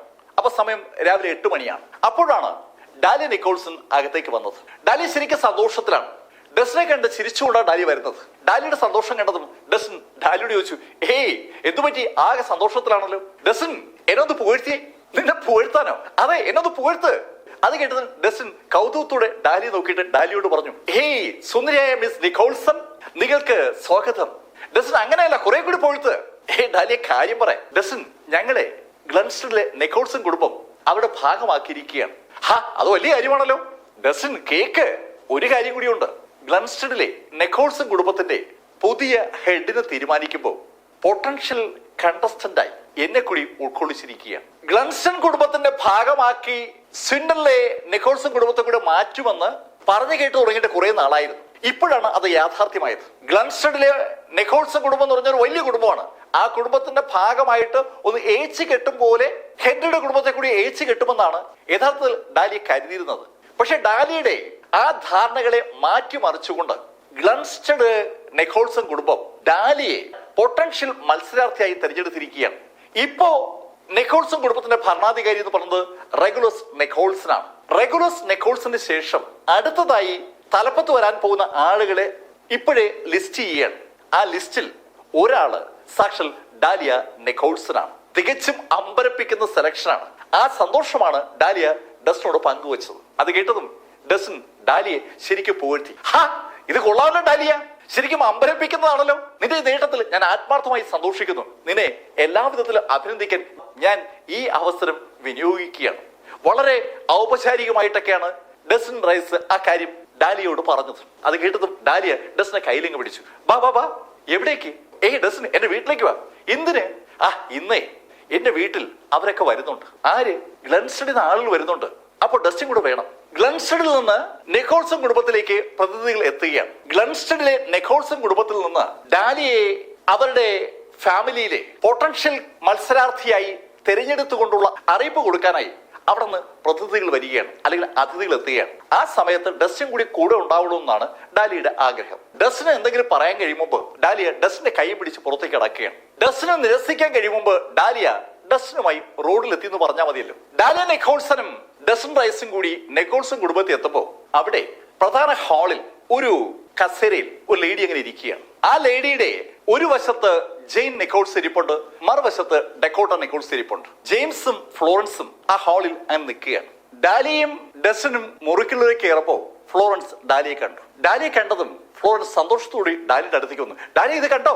ഹാളിന്റെ നടുക്കിരിക്കുന്ന ഗോറിയ നിക്കോൾസിനെ ചൂണ്ടിയാണ് ഫ്ലോറൻസ് അങ്ങനെ പറഞ്ഞത്. ഫ്ലോറൻസ് ഡാലിയോട് അങ്ങനെ പറഞ്ഞപ്പോ തന്നെ ഫ്ലോറൻസ് ഒരു കാഴ്ച കൂടി കണ്ടു. ഡാലിയുടെ തൊട്ടുപുറകെ കടന്നു വരുന്ന ഡസ്റ്റിനെ കണ്ടതും ഡാലിയെ വിട്ട് ഫ്ലോറൻസ് ഡസ്റ്റിന്റെ അടുത്തേക്ക് വന്നു. ദേഷ്യപ്പെട്ട് ഫ്ലോറൻസ് ഡസ്റ്റിനോട് ചോദിച്ചു, നിന്നെ പോലെ തന്നെ നിന്റെ അച്ഛനും ഒരു പറ്റിപ്പാണല്ലേ? അച്ഛൻ പറ്റിപ്പാണെന്നോ? പിന്നെ അല്ലാതെ ആളുകളെ കബളിപ്പിക്കാന്നുള്ളത് നീ നിന്റെ അച്ഛനെ ശീലമാക്കിയിരിക്കുന്നതാണ്. ഫ്ലോറൻസിന്റെ ആ വാക്കുകൾ കേട്ടപ്പോ ഡസ്റ്റിന് ലേശൊരു അസ്വസ്ഥത തോന്നി. ഡസ്റ്റിൻ ഫ്ലോറൻസിനെ ഒന്ന് സൂക്ഷിച്ചു നോക്കിയതും ഫ്ലോറൻസ് ഡസ്റ്റിനോട് പറഞ്ഞു, നിന്റെ അച്ഛനെ എനിക്കൊരു കല്ല് നൽകിയായിരുന്നു, ഒരു ഇന്ദ്രനീലം എന്ന് പറഞ്ഞു. ഞാൻ പരിശോധിച്ചപ്പോലെ അറിയുന്നത് അത് ശുദ്ധ പറ്റിപ്പാണെന്ന്. കള്ളക്കല്ലാണത്, ഒരു ഫേക്ക് ജെമ്മാണത്. ഡസ്റ്റിൻ റൈസിന് അച്ഛൻ റൂഫസ് റൈസിനോട് എതിരഭിപ്രായമൊക്കെ ഉണ്ട്. റൂഫസ് റൈസിന്റെ ചെയ്തികളിൽ ചിലത് ഡസ്റ്റിന് ഇഷ്ടപ്പെടാത്തതുമുണ്ട്. പക്ഷേ ഡസ്റ്റിന് അറിയാവുന്ന റൂഫസ് റൈസ് ഒരിക്കലും ഒരാൾക്കും ഒരു വ്യാജരത്നം കൊടുക്കാൻ സാധ്യതയില്ല. ഇന്ദ്രനീലം കല്ല് അച്ഛൻ ഫ്ലോറൻസിന് കൊടുത്തുവെങ്കിൽ അത് ഉറപ്പായിട്ടും ഇന്ദ്രനീലമായിരിക്കും. അക്കാര്യം ഡസ്റ്റിന് അറിയാം. ഡസ്റ്റിൻ ഫ്ലോറൻസിനോട് പറഞ്ഞു, ഹേയ് മിസ്റ്റർ റൂഫസ്, അങ്ങനെ ചെയ്യാൻ സാധ്യതയില്ല. നീ നിന്റെ അച്ഛനും രണ്ട് കള്ളന്മാരാണ്. റൂഫസ് റൈസിനെ കുറിച്ച് ഫ്ലോറൻസ് ഡസ്റ്റിനോട് അങ്ങനെ തർക്കിക്കുമ്പോ അടുത്ത് നിൽക്കുന്ന ഡാലിയ ഫ്ലോറൻസിനോട് പറഞ്ഞു, അവ അങ്ങനെയൊന്നും ആവില്ല, ഡസ്റ്റിന്റെ അച്ഛൻ അങ്ങനെയൊന്നും ചെയ്യത്തില്ല, ഇത് മറ്റെന്തോ പ്രശ്നം പറ്റിയതാണ്. ഡാലിയ നിക്കോൾസനും ഡസ്റ്റിൻ റൈസും ഫ്ലോറൻസും കൂടി അവിടെ ആ വാതിലിന് അടുക്കുന്ന അങ്ങനെ സംസാരിക്കുമ്പോൾ ഹാളിനകത്ത് ഗോറിയ നിക്കോൾസനും ഡക്കോട്ടയും ജെയിനും ഇരിക്കുകയാണ്. തങ്ങൾ ഹാളിനകത്ത് അങ്ങനെ ഗമയിൽ ഇരിക്കുന്ന കണ്ടിട്ടും അവരെ മൈൻഡ് ചെയ്യാതെ വാതിലിനടുക്കുന്ന സംസാരിക്കുന്ന ഫ്ലോറൻസിനെയും ടീമിനെയും കണ്ട ഡക്കോട്ട ദേഷ്യപ്പെട്ട് ഫ്ലോറൻസിനെ വിളിച്ചു, എന്തായി കാണിക്കുന്നേ? ഇങ്ങനെയാണോ അതിഥികളോട് പെരുമാറുന്നത്? ഡക്കോട്ട പെട്ടെന്ന് അങ്ങനെ ഉറക്കെ പറഞ്ഞപ്പോഴാണ് ഫ്ലോറൻസിന് ശരിക്കും സ്ഥലകാല ബോധം ഉണ്ടാവുന്നത്. ഫ്ലോറൻസ് ഓടി അവരുടെ അടുത്തേക്ക് വന്നു. അയ്യോ ക്ഷമിക്കണം, ഇതാണ് ഡാലിയ, എന്റെ മകൾ. ഡക്കോട്ടയുടെ അടുത്തിരിക്കുന്ന ആ ഗോറിയ നിക്കോൾസനോടാണ് ഫ്ലോറൻസ് അങ്ങനെ പറഞ്ഞത്. ഫ്ലോറൻസ് പറഞ്ഞത് കേട്ടിട്ടും അവരുടെ മുഖത്ത് തെളിച്ചൊന്നും വന്നില്ല. എനിക്ക് ഒരു ചായ വേണം. വളരെ ഗൗരവത്തിൽ ഗോറിയ അത് പറഞ്ഞത്. ഫ്ലോറൻസ് ഫ്ലാസ്കിൽ നിന്ന് ചായ ഒരു കപ്പിലേക്ക് ഒഴിച്ചു. ഫ്ലോറൻസ് ആ ചായ കപ്പിലേക്ക് ഒഴിക്കുന്ന കണ്ടതും ഡക്കോട്ട ഫ്ലോറൻസിനോട് പറഞ്ഞു, ചായ ഡാലിയ കൊടുക്കട്ടെ. അത് കേട്ടതും ഫ്ലോറൻസ് ചായ ഡാലിയുടെ കയ്യിലേക്ക് കൊടുത്തു. ഡാലിയ ആ ചായ ഫ്ലോറൻസിന്റെ നേരെ കൊണ്ടുവന്നതും ഡക്കോട്ട ഡാലിയോട് പറഞ്ഞു, ഇങ്ങനെയാണോ ചായ കൊടുക്കുന്നത്? ചായ കൊടുക്കുന്ന ആളെ ഞങ്ങൾ യജമാനർ കാണാൻ പാടില്ല, നിങ്ങൾ പുറകിൽ കൂടെ വരണം. ഡക്കോട്ട പറയുന്നതിന്റെ അർത്ഥം മനസ്സിലായില്ലെങ്കിലും ഡക്കോട്ട പറഞ്ഞനുസരിച്ച് ഡാലിയ ആ സീറ്റിന്റെ പുറകിൽ വന്നു. കസേരയിലിരിക്കുന്ന ആ സ്ത്രീയുടെ പുറകിൽ വന്നിട്ട് അവരുടെ വലതുവശത്തു കൂടി കൈ മാത്രം മുന്നിൽ വരത്തക്ക രീതിയിൽ ചായ വെച്ച് നീട്ടുകയാണ്. ഇരിക്കുന്ന ആളിന്റെ മുന്നിലേക്ക് വരാനുള്ള അനുപാതം ചായ കൊടുക്കുന്ന ആളിന് ഇല്ല. അതാണ് ആ ചായ കൊടുക്കുന്ന രീതിയുടെ അർത്ഥം. ഡക്കോട്ട പറഞ്ഞനുസരിച്ച് ഡാലിയ ആ ചായ കയ്യിലേക്ക് കൊടുത്തതും ഗോറിയ ആ ചായ വാങ്ങിച്ചു. അവർ ആ ചായ അവരുടെ ചുണ്ടിലേക്ക് കൊണ്ടുവന്നു. അവർ ഒരു കവിള് ചായ അവിടെ വായ്ക്കകത്ത് എടുത്തതും അവർ തിരിഞ്ഞതും ഒരേ നിമിഷത്തിലാണ്. തിരിഞ്ഞ് അവർ ആ ചായ ഡാലിയുടെ മുഖത്തേക്ക് തുപ്പി. ഇതൊരു ചൂടായതിന് അങ്ങനെ പറഞ്ഞുകൊണ്ടാണ് അവർ തുപ്പിയത്. നീ എന്താ എന്നെ കൊല്ലാൻ ശ്രമിക്കണം? ശരിക്കും ദേഷ്യപ്പെട്ടുള്ള ഗോറിയുടെ ആ ചോദ്യം കേട്ടതും ഡക്കോട്ട ഡാലിയോട് ചോദിച്ചു, ഡാലിയ എന്താ ഇത്? ഇങ്ങനെയാണോ അതിഥികളോട് പെരുമാറുന്നത്? ഇത്രയും ചൂടുള്ള ചായയാണോ കൊടുക്കുന്നത്? ഡാലിയുടെ മുഖത്തേക്ക് അവർ ചായ തുപ്പിയപ്പോ ശരിക്കും ഡാലിയ വല്ലാതെ അമ്പരന്ന് പോവുകയായിരുന്നു. ഡാലിയ എന്ത് പറയണമെന്നറിയാതെ സ്തംഭിച്ച് നിൽക്കുന്ന കണ്ടതും ഫ്ലോറൻസ് ഡാലിയോട് പറഞ്ഞു, മോളെ പോട്ടെ, നമുക്ക് വേറെ ചായ കൊടുക്കാം. അങ്ങനെ പറഞ്ഞിട്ട് ഫ്ലോറൻസ് വേറൊരു ചായ തയ്യാറാക്കി. ആ ചായ ഡാലിയുടെ കയ്യിൽ കൊടുത്തു. ഡാലിയ വീണ്ടും ചായ പഴയതുപോലെ പുറകിക്കൂടെ വന്ന് ആ ചായക്കപ്പ് മാത്രം അവിടെ മുന്നിലേക്ക് നീട്ടി. ഗോറിയ ആ ചായക്കപ്പ് വാങ്ങിച്ചു. ആ ചായക്കപ്പ് വാങ്ങിച്ച ഗോറിയ ഒരു കവൾ വായിലേക്ക് എടുത്തിട്ട് വീണ്ടും തിരിഞ്ഞ് ഡാലിയുടെ മുഖത്തേക്ക് തുപ്പി. ഡാലിയുടെ മുഖം മുഴുവൻ ഇപ്പോൾ ചായ ആയിരിക്കുകയാണ്. എന്താ ഇത്? ഇത്ര തണുത്ത ചായയാണോ തരുന്നത്? ആദ്യം ശരിക്കും ചൂടുള്ള ചായ എന്ന് പറഞ്ഞു, രണ്ടാമത് കൊടുത്തപ്പോൾ ശരിക്കും തണുത്ത ചായയായി. ഒരു വല്ലാത്ത അവസ്ഥയിലേക്ക് സംഭവം മാറുകയാണ്.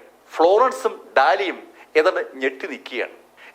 ഈ ശൈലിയിലാണ് നീ കാര്യങ്ങൾ ചെയ്യുന്നതെങ്കിൽ ഗ്ലൻസ്റ്റൺ കുടുംബത്തിൽ നിന്നെ അംഗമാക്കാൻ ഞങ്ങൾ എടുത്ത തീരുമാനം പിൻവലിക്കേണ്ടി വരും. ഞാൻ എന്താ പറയുന്നത് നിനക്ക് മനസ്സിലായോ?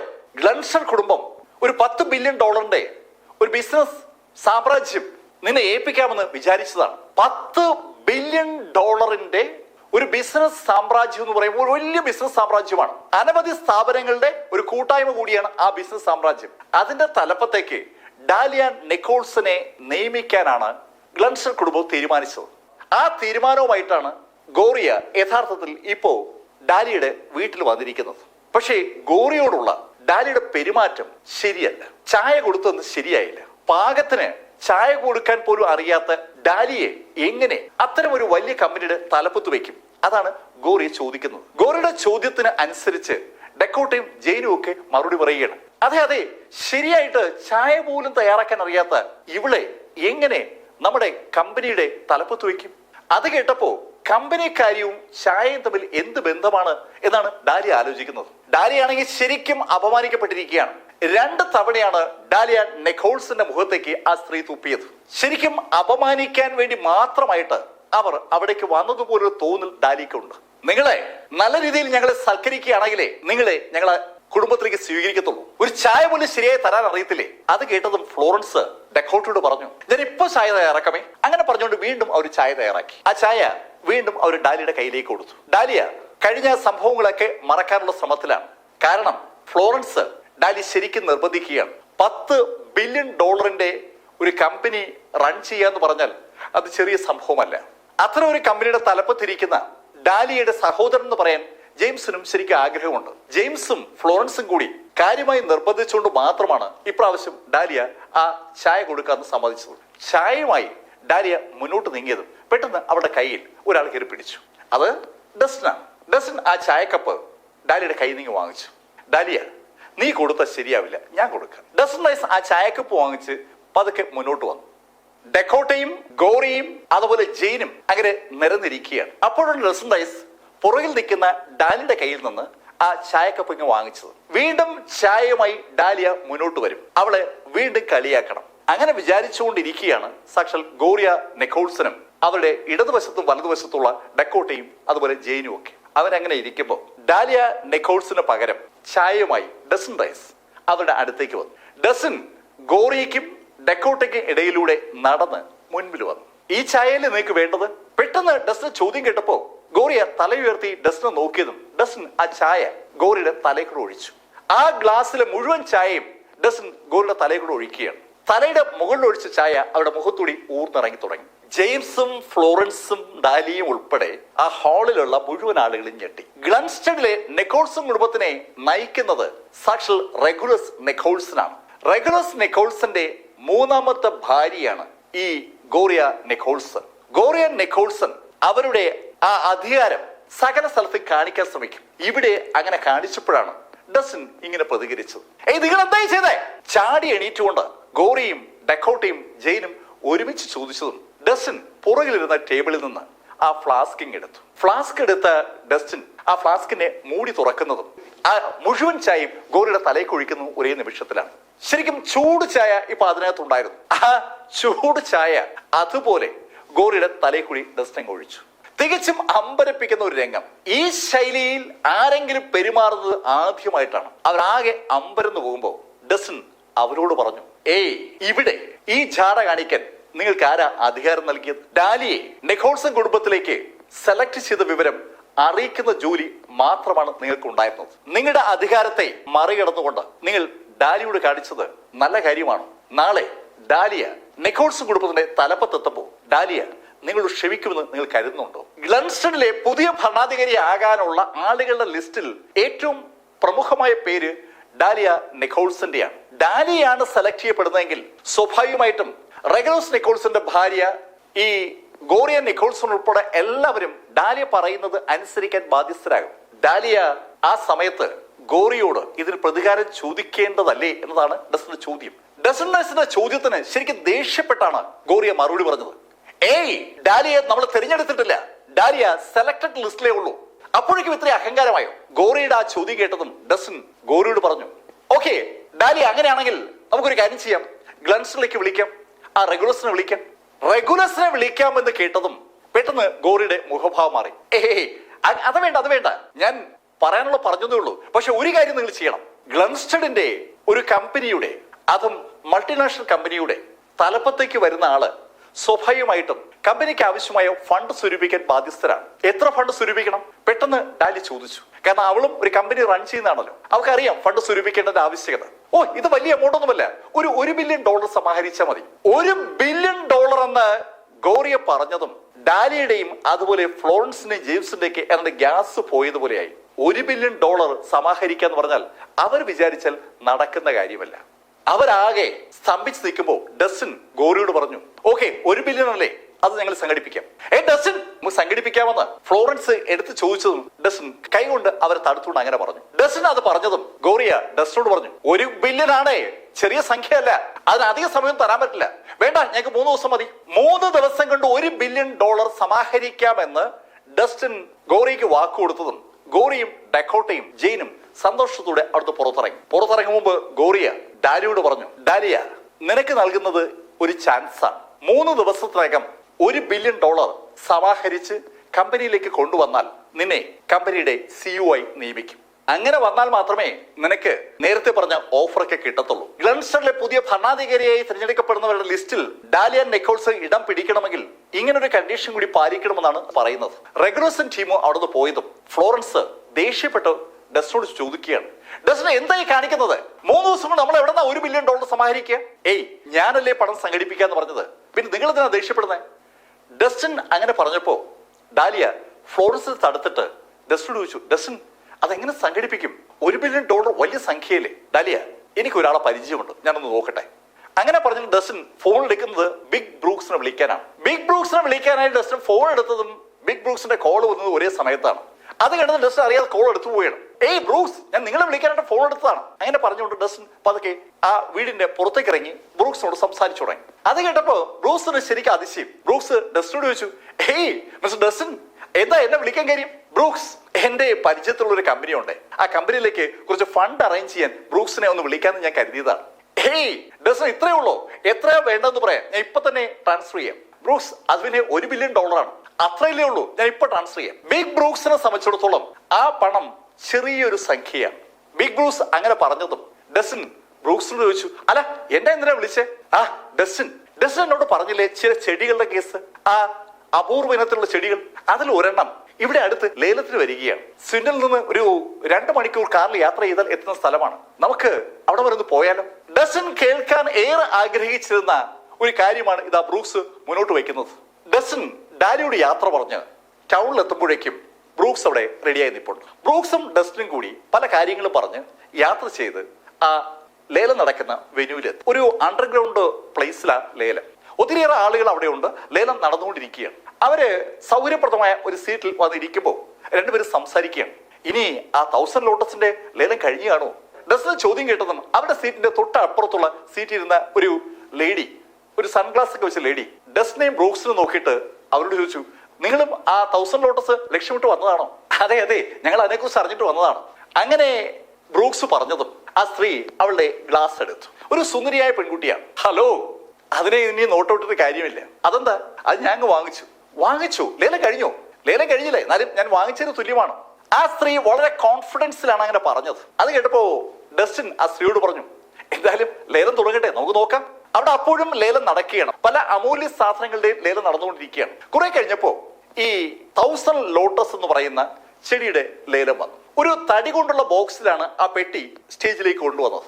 ആ തടി ബോക്സിന്റെ മൂടി എടുത്തു മാറ്റിയപ്പോ അമ്പരപ്പിക്കുന്ന ഒരു രംഗമാണ് അവരൊക്കെ കണ്ടത്. പച്ച നിറത്തിലുള്ള ഇതളുകളുള്ള ഒരു താമര, ആ താമരയുടെ നടുക്ക് സ്വർണ്ണ നിറത്തിലുള്ള ഒരു തണ്ട്. ശരിക്കും അമ്പരപ്പിക്കുന്ന ഭംഗിയുള്ള ആ താമര കണ്ട സകല ആളുകളും അതിലേക്ക് തന്നെ സൂക്ഷിച്ചു നോക്കുമ്പോൾ ലേലം ആരംഭിച്ചു. ലേലം ആരംഭിക്കുന്നത് $10 ലക്ഷം നിന്നാണ്, അതായത് $1 മില്യൺ നിന്നാണ്. $1 മില്യൺ തുടങ്ങിയ ലേലം മുന്നോട്ട് നീങ്ങിയപ്പോൾ സംഖ്യ കൂടി തുടങ്ങി. ശരിക്കും വാശിയേറിയ ഒരു ലേലമാണ് ആ താമരയുടെ കേസിൽ നടന്നത്. പെട്ടെന്ന് തന്നെ അത് $10 മില്യൺ 15ആയി, 20ആയി, 25ആയി, 50ആയി, $100 മില്യൺ $100 മില്യൺ എന്ന് പറയുമ്പോൾ ഒരു ഹ്യൂജ് എമൗണ്ട് ആണ്. ആ $100 മില്യൺ വിളിച്ചത് ആ ലേഡിയാണ്. ആ ലേഡി $100 മില്യൺ വിളിച്ചതും പുറകിലിരുന്ന ഫുൾ സ്ലീവ് ഇട്ട ഒരാള് ഉറക്കെ പറഞ്ഞു, $200 മില്യൺ, ഒരു $100 മില്യൺ ഒറ്റയടിക്ക് വില കൂട്ടി ആ ഫുൾ സ്ലീവ് ഇട്ട ആള് പറഞ്ഞപ്പോ ആ ലേഡി തിരിഞ്ഞ് അയാളെ നോക്കി. ഏയ്, നിങ്ങൾ എവിടുന്നാ? ഞാൻ സ്റ്റോൺട്രേന്ന് വരികയാണ്. സ്റ്റോൺട്രേ വലിയൊരു അസോസിയേഷൻ ആണ്. ശരിക്കും ഇതുപോലുള്ള ചെടികളൊക്കെ കളക്ട് ചെയ്ത് മരുന്നുകൾ ഉത്പാദിപ്പിക്കുന്ന ഒരു വലിയ സംഭവം തന്നെയാണ് ഈ സ്റ്റോൺട്രേ. സ്റ്റോൺട്രേ അസോസിയേഷൻ എന്നാണ് അയാളെന്ന് പറഞ്ഞപ്പോ സ്വാഭാവികമായിട്ടും ലേലത്തിൽ പങ്കെടുക്കുന്ന മറ്റാളുകളൊക്കെ പെട്ടെന്ന് നിശബ്ദരായി. പക്ഷെ ആ ലേഡി, ആ സുന്ദരി സ്റ്റോൺട്രേക്കാരനോട് പറഞ്ഞു, എന്നാൽ ഇനി നിങ്ങൾ വിളിക്കണ്ട. അതുകൊണ്ടാ ഞാനേ ജയ് ഗ്രാൻഡ് ആണ്. ജയ് ഗ്രാൻഡോ? അതെ, ടൈലർ ഗ്രാൻഡിന്റെ സഹോദരിയാണ്. ടൈലർ ഗ്രാൻഡിന്റെ സഹോദരി ജയ് ഗ്രാൻഡ് ആണ് അവിടെ ഇരിക്കുന്നത് കേട്ടപ്പോ സ്റ്റോൺട്രേന്ന് വന്ന ആ ഫുൾ സ്ലീവുകാരൻ ഒന്ന് നടി. സദേൺ മേഖലയിൽ എല്ലാവരും അറിയുന്ന ആളാണ് ടൈലർ ഗ്രാൻഡ്. ടൈലർ ഗ്രാൻഡ് സ്റ്റോണിയിലെ ആദം സ്പാനർക്കൊപ്പം കരുത്തുള്ള ആളാണെന്ന് ഒരു പറച്ചിൽ തന്നെ സദേൺ മേഖലയിലുണ്ട്. നോർത്തിനെ പ്രതിനിധീകരിക്കുന്ന ആളാണ് god of war Adam Spanner. സൗത്തിൽ അത് ടൈലർ ഗ്രാൻഡ്. അങ്ങനെയാണ് സാധാരണ എല്ലാവരും പറയുക. ആർമിയിൽ ജനറലാണ് ടൈലർ ഗ്രാൻഡ്. ടൈലർ ഗ്രാൻഡിന്റെ സഹോദരി ജെയ്ഡ് ഗ്രാൻഡ് നേരത്തെ ഡസ്റ്റിനുമായിട്ട് ഉടക്കി ഇപ്പോ ജയിലിലാണെന്നുള്ള കാര്യം അവിടെ ആർക്കും അറിയത്തില്ല.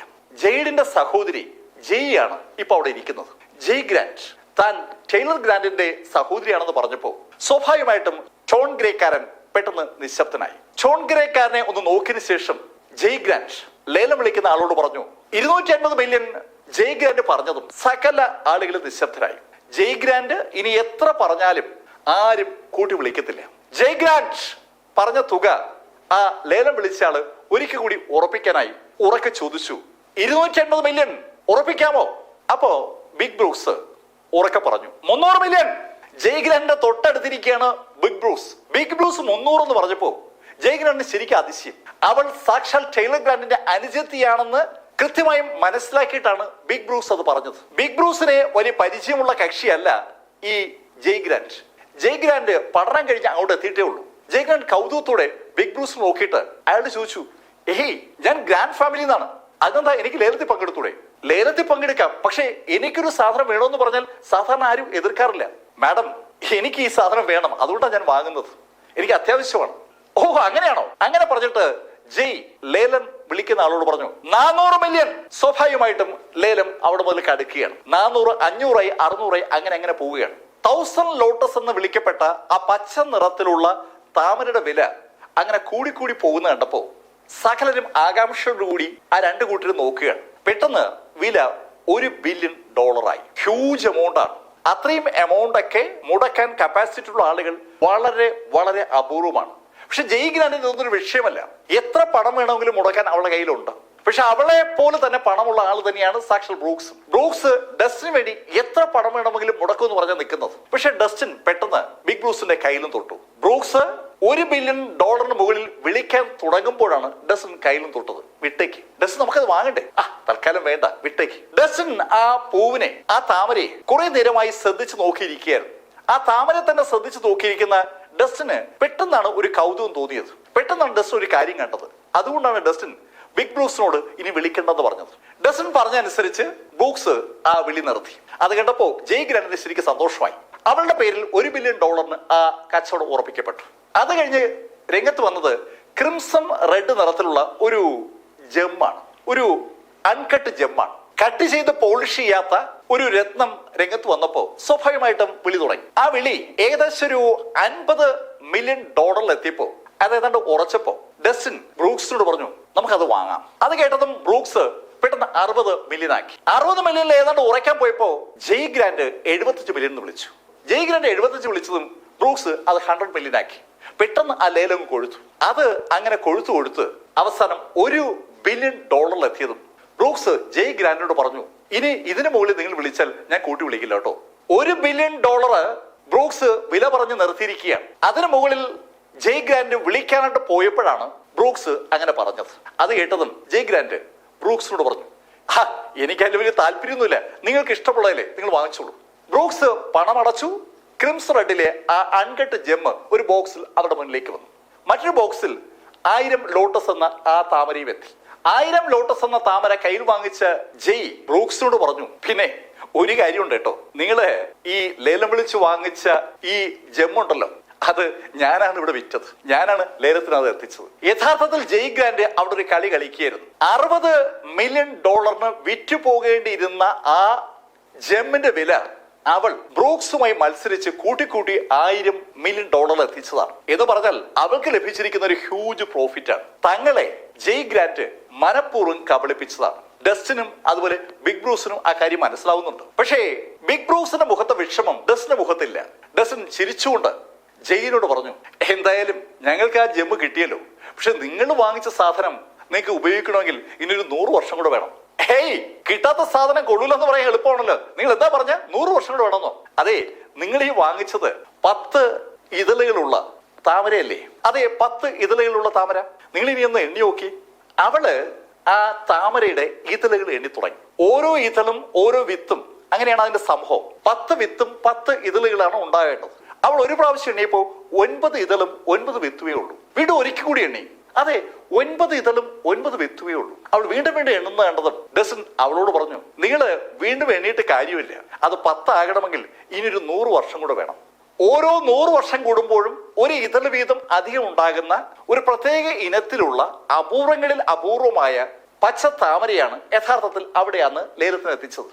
100 വർഷം കൂടി കാത്തിരുന്നാൽ അവൾ ഉദ്ദേശിച്ച ശൈലിയിലുള്ള ചെടി കൈ കിട്ടുമെന്ന് കേട്ടതും ജയ് വല്ലാണ്ടായി.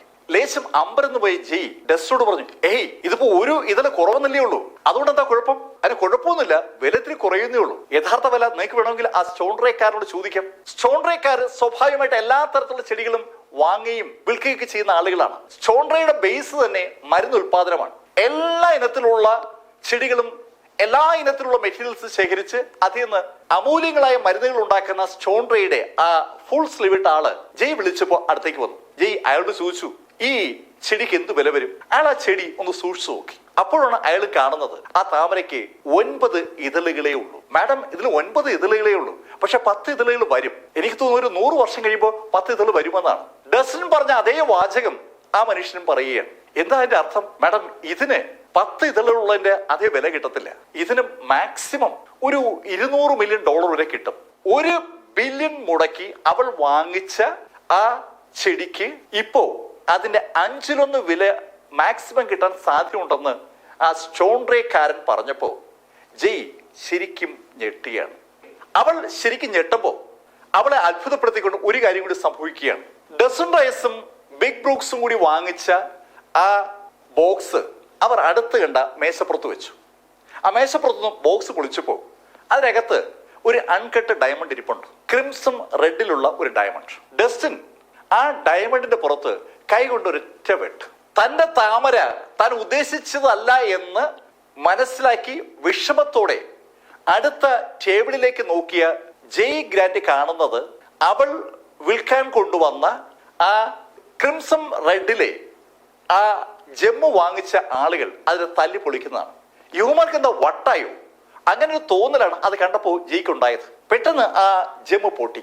ആ കൂടി നിൽക്കുന്ന ആളുകൾ അമ്പരപ്പോടെ ആ ജെമ്മിലേക്ക് നോക്കുമ്പോൾ ഡസൻ കൗതുകപൂർവ്വം ആ ജെമ്മ് ഇങ്ങനെ പൊളിക്കുകയാണ്. ആ ജെമ്മ് പൊളിച്ചു വന്നപ്പോ ക്രിംസൺ റെഡ് നിറത്തിലുള്ള ഒരു കുഞ്ഞ് താമര അതിനകത്തിരിക്കുകയാണ്. ശരിക്കും മനോഹരമായ കുഞ്ഞ് ഇതളുകളുള്ള ഒരു കുഞ്ഞ് താമര. ആ താമരയുടെ ഇതളുകളിലൂടെ രക്തം ഒലിച്ചിറങ്ങുന്ന പോലെ ഒരു ചുവപ്പ് താഴേക്ക് വരുന്നുണ്ട്. ഡസൻ ആ താമര കയ്യിലേക്ക് എടുത്തു. ഇപ്പൊ ശരിക്കും അമ്പരപ്പും അതിശയവും ആ സ്റ്റോൺറേയിലെ ആ ചെറുപ്പക്കാരനാണ്. അയാൾ അമ്പരപ്പോടെ കണ്ണ് തുറിച്ച് ആ ചെടിയിലേക്ക് നോക്കുകയാണ്. ലോകത്ത് അപൂർവമായി മാത്രം സംഭവിക്കുന്ന ഒരു കാര്യം ഇതാ അവിടെ സംഭവിച്ചിരിക്കുന്നു. ക്രിംസൺ റെഡിലെ ജെമ്മിനകത്ത് മാത്രം വളരുന്ന ഒരു കുഞ്ഞ് ക്രിംസൺ റെഡ് താമര ഇതാ അതിനകത്ത് ഉണ്ടായിരിക്കുന്നു. ആ താമര അതിനകത്തുണ്ടെന്ന് ഡസ്റ്റിൻ മനസ്സിലാക്കിയിട്ട് തന്നെയാണ് അത് വാങ്ങിച്ചിരിക്കുന്നത്. അമ്പരപ്പോടെ ആ താമരയിലേക്ക് നോക്കുന്ന സ്റ്റോൺറേക്കാരനോട് ജയ് ചോദിച്ചു, എന്താ മാഡം, അത് ക്രിംസൺ റെഡ് ലോട്ടസ് ആണ്. ഈ ലോകത്തെ ഏറ്റവും വിലപിടിപ്പുള്ള ചെടിയാണ് അത്. ലോകത്തെ ഏറ്റവും വിലപിടിപ്പുള്ള ചെടിയോ? അതെ അതെ, ലോകത്തെ ഏറ്റവും വിലപിടിപ്പുള്ള ചെടിയാണ്. എന്തു വില കിട്ടും അതിന്? മാഡം, അതിന് വില മതിക്കാനാവില്ല. എത്ര ബില്യൺ കൊടുത്താലും ആരും അത് വിൽക്കത്തില്ല. അത്ര അമൂല്യമാണ് ആ ചെടി. ആ ചെടിയുടെ ചെറിയൊരു അംശം ഉണ്ടെങ്കിൽ തന്നെ മരിച്ച ആളെ പോലും ജീവിപ്പിക്കാൻ പറ്റും. ആയിരക്കണക്കിന് വർഷങ്ങളുടെ ഒരു ചരിത്രം ആ കുഞ്ഞു ചെടിക്കുണ്ട്. ആയിരക്കണക്കിന് വർഷങ്ങൾക്ക് മുമ്പ് ജനിച്ച ആ ചെടിയാണ് ഇപ്പോ ആ കുഞ്ഞു ചെടിയായി ഇരിക്കുന്നത്. ആ ചെടിക്ക് ജീവൻ തിരിച്ചു പിടിക്കാനുള്ള കപ്പാസിറ്റി ഉണ്ടെന്ന് ആ ഷോൺറേക്കാരൻ പറഞ്ഞപ്പോ ജയ് അമ്പരപ്പും അതിശയം കൊണ്ട് ഡസ്റ്റിന്റെ കയ്യിരിക്കുന്ന ആ ചെടിയിലേക്ക് നോക്കുകയാണ്. ആ ചെടിയിലേക്ക് നോക്കിയ ജയ് ഡസ്റ്റിനോട് പറഞ്ഞു, ഏയ് ചെറുപ്പക്കാരാ, നിങ്ങൾ മുടക്കി കാശ് ഞാനങ്ങ് തരാം, ആ ചെടി ഇതാ. അത് കേട്ടപ്പോ ബ്രൂക്സ് പറഞ്ഞു, ഏയ് മാഡം, ഞങ്ങളിത് വിൽക്കുന്നില്ല. ഏയ് നിങ്ങൾ വിൽക്കുന്നു എന്ന് ഞാൻ ചോദിച്ചില്ലല്ലോ, അതിന് തരാനാ പറഞ്ഞത്. ജയ് ഗ്രാന്റ് അങ്ങനെ തീർത്ത് പറഞ്ഞതും ഡസ്റ്റിൻ ജയ്യോട് പറഞ്ഞു, ഞങ്ങളിത് വാങ്ങാനായിട്ട് തീരുമാനിച്ചാൽ ഞങ്ങൾ എന്തായാലും തരില്ല, ഇനി ബലപ്രയോഗത്തിലൂടെ വാങ്ങാൻ ശ്രമിച്ചാലും ഞങ്ങൾ തരത്തില്ല. അങ്ങനെ പറഞ്ഞിട്ട് ഡസ്റ്റിനും ബ്രൂക്സും കൂടി ആ ചെടിയുമായി പുറത്തേക്ക് ഇറങ്ങി. അവർ ആ ബിൽഡിങ്ങിൽ നിന്ന് പുറത്തിറങ്ങി അവരുടെ വാഹനത്തെ കയറി ഏകദേശം ഒരു 10 മിനിറ്റ് ഡ്രൈവ് ചെയ്ത് കാണും. പെട്ടെന്ന് അവർ വാഹനം വളയപ്പെടുകയാണ്. കുറച്ച് തടിമടിക്കുള്ള ആളുകൾ അവരെ വളഞ്ഞു എന്ന് പറഞ്ഞാൽ മതിയല്ലോ. എന്തായാലും ആ വളഞ്ഞ ആളുകൾ ആ ക്രിംസൺ റെഡിന് വേണ്ടിയാണ് വന്നത്. ആ ടീം ഡസ്റ്റിനെയും ബ്രൂക്സിനെയും വളഞ്ഞ് കൃത്യം 5 മിനിറ്റ് കഴിഞ്ഞപ്പോൾ അവിടെ ജയ്യുടെ വണ്ടി വന്നു. ജയ് അവളുടെ കാറ് നിർത്തപ്പോ ഏകദേശം ഒരു 10-20 ആളുകൾ റോഡിൽ എങ്ങനെ കിടക്കുകയാണ്. ഏയ് എവിടെയാ മാഡം, ഞങ്ങൾ തോറ്റുപോയെന്നോ? ആ 2 പേരെ പിടിച്ചു കിടന്നൊക്കെ പറ്റിയില്ലേ മാഡം? അയാൾ ശരിക്കും ശക്തനാണ്. ശക്തൻ? നിങ്ങൾ എന്തോന്ന് ഗുണ്ടകളുടെ ഒരു കാര്യം പറഞ്ഞ് ഏൽപ്പിച്ചാൽ അത് ചെയ്യാൻ പറ്റില്ലേ? അതുകൊണ്ട് അവരെങ്ങോട്ട് പോയ മാഡം? അവരുടെ സംഭാഷണം കേട്ടിട്ട് അവർ സ്വിൻഡനിലേക്ക് പോയെന്നാ തോന്നുന്നത്. സ്വിൻഡൻ ഭാഗത്തേക്കാണ് അവർ 2 പേരും പോയെന്ന് കേട്ടപ്പോ ജയ് ഗ്രാന്റ് ഒന്ന് ചിരിച്ചു. സ്വിൻഡനിലെ ഹാർമൺ കുടുംബത്തിലെ നടാഷ ഹാർമണെ അവളുടെ സഹോദരൻ വിവാഹം കഴിക്കാൻ പോവുകയാണ്. നടാഷ ഹാർമണെ ടൈലർ ഗ്രാന്റ് വിവാഹം കഴിക്കാൻ പോകുന്ന കാര്യം ഔദ്യോഗികമായി അറിയിക്കാനായി അവളാണ് പോകാൻ പോകുന്നത്. നടാഷയെ കാര്യങ്ങൾ അറിയിക്കാനായി ചെല്ലുമ്പോൾ സ്വിൻഡനിൽ ഒരു അന്വേഷണം നടത്തണം. എന്തായാലും ക്രിംസൺ റെഡ് കൊണ്ടുപോയ ആളുകളെ കണ്ടുപിടിച്ചേ പറ്റൂ. ആ ഒരു തീരുമാനം ആ നിമിഷം തന്നെ ജയ് ഗ്രാന്റ് എടുത്തു. പിറ്റേ ദിവസം ഹാർമന്റെ സ്വിൻഡനിലെ വസതി ശരിക്കും അലങ്കരിക്കപ്പെട്ടിരിക്കുകയാണ്. അവിടേക്ക് ഗ്രാന്റ് കുടുംബത്തിൽ നിന്ന് ജയ് ഗ്രാന്റ് എത്തിയിരിക്കുകയാണ്. ജയ് ഗ്രാന്റിനെ ജെസിക്ക വളരെ ബഹുമാനത്തോടു കൂടിയാണ് സ്വീകരിച്ച് അവരുടെ സ്വീകരണ മുറിയിലേക്ക് കൊണ്ടുവന്നത്. ജയ് ഗ്രാന്റ് ഉപവിഷ്ടിയായി കഴിഞ്ഞതും ജയ് ഗ്രാന്റ് ജെസിക്കയോട് ചോദിച്ചു, എവിടെ നടാഷ? നടാഷ ഒരുങ്ങിയാണ്. കുശലാന്വേഷണങ്ങളൊക്കെ കഴിഞ്ഞപ്പോ നടാഷ ആ മുറിയിലേക്ക് വന്നു. നടാഷയെ കണ്ടതും ജയ് നടാഷയോട് പറഞ്ഞു, നടാഷ, നീ എന്റെ സഹോദരന്റെ ഭാര്യയാകാൻ പോവുകയാണ്, നിനക്ക് സന്തോഷമായില്ലേ? ഏയ് ജയ്, സോറി, എനിക്ക് തീരെ താല്പര്യമില്ലാത്ത വിഷയമാണ് ജയ് പറയുന്നത്. നടാഷ, നീ എന്തായി പറയുന്നേ? അത് ജയ്, എനിക്ക് ടൈലറെ കല്യാണം കഴിക്കാൻ ഒരു താല്പര്യവുമില്ല. നടാഷ, നീ എന്തായി പറയുന്നേ?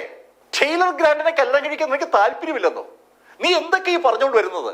ജെസിക്കയും ജയും ഒരുമിച്ചാ ചോദിക്കുന്നത്. ഞാൻ പറഞ്ഞല്ലോ, എനിക്ക് ടൈലർ ഗ്രാന്റിനെ കല്യാണം കഴിക്കാൻ താല്പര്യമില്ല.